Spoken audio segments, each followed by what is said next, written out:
Well, everything you really need to become who you want to be, to have the life you want to have, to experience anything that you want from life, really starts from within you. It never starts from without. It doesn't. It's not a result of all the external things around you. It's only a result of what's inside you, and what's in you attracts or ensues all of the things that are outside. Is you must begin from within.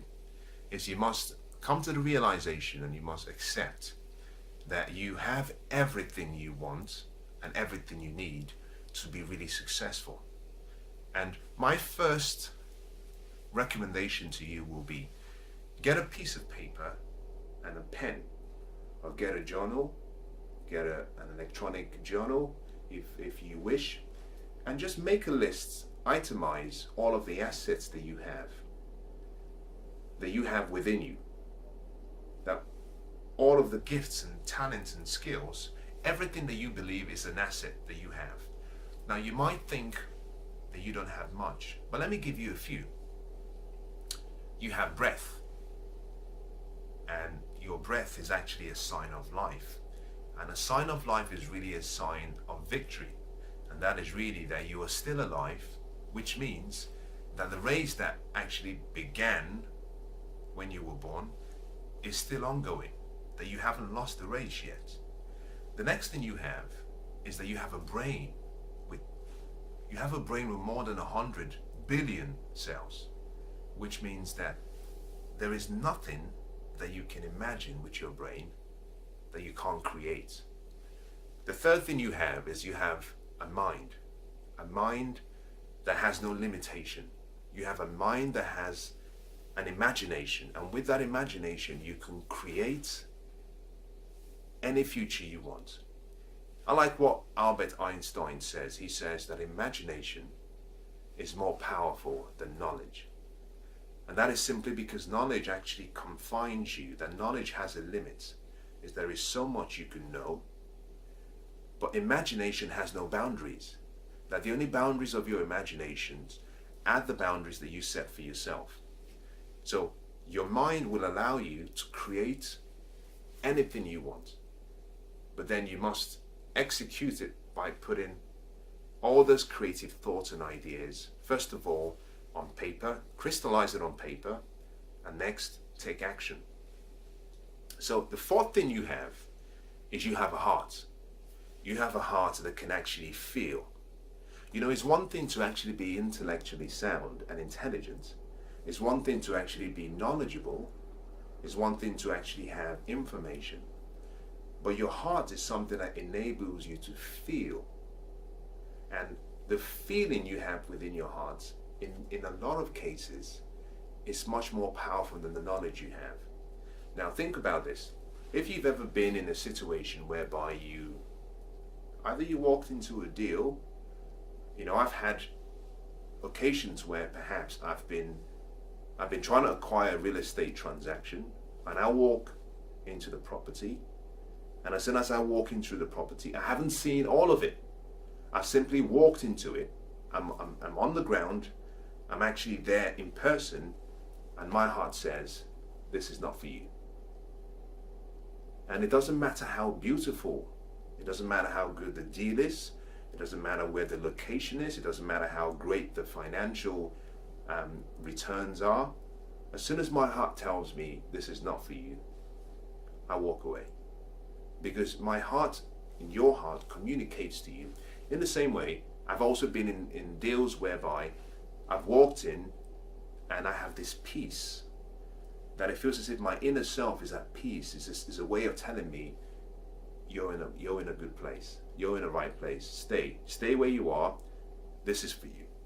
Now think about this. You've probably been in situations, whether that be either through business or through relationships, people interaction, and they're people you've actually met.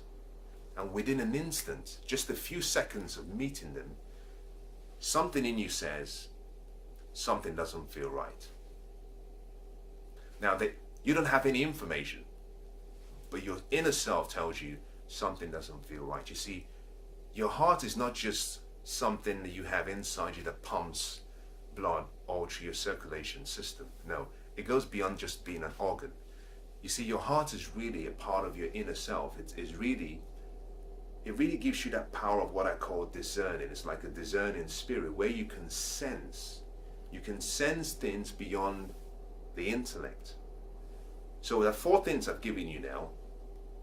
Now the 5th thing that you have is your willpower, which is really the power of your will. And your willpower is so important, because your willpower actually is what gives you self-discipline.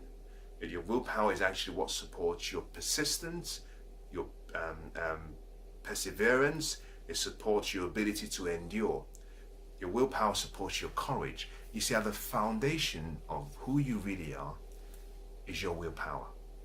That your willpower is what really pulls you through every single obstacle you might face and pulls you past it and keeps you going.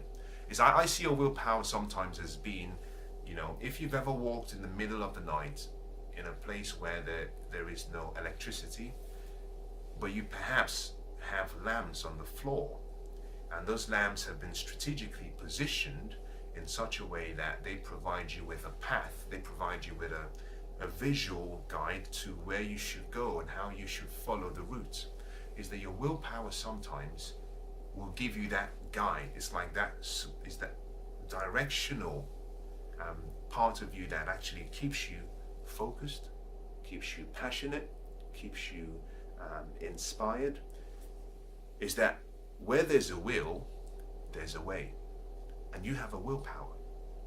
Now the next thing you have, now I want you to think about this, but the next thing you have that you may not have actually considered as being, maybe you may not have considered as being important, is that you are unique. Is that you are really special. Is that there is no other person like you. Is that everyone who exists today is different from you. Now I find that really, really inspiring and really fascinating. Now we have 7 billion people alive today, and of the 7 billion people, none of them is like you. None of them talks like you, thinks like you, dreams like you, smiles like you. None of them have the same fingerprints as you do. None of them actually sings like you. None of them sleeps like you. That your DNA is unique to you. Now what that tells me is that time was taken to actually produce you. Is that you were selected, and it wasn't a mistake, that you were selected because there was something unique that you were born to do. And the fact that you're alive means that you haven't finished what you were born to do. And because you're born to do something unique, it means you automatically have the ability, you automatically have the potential to achieve that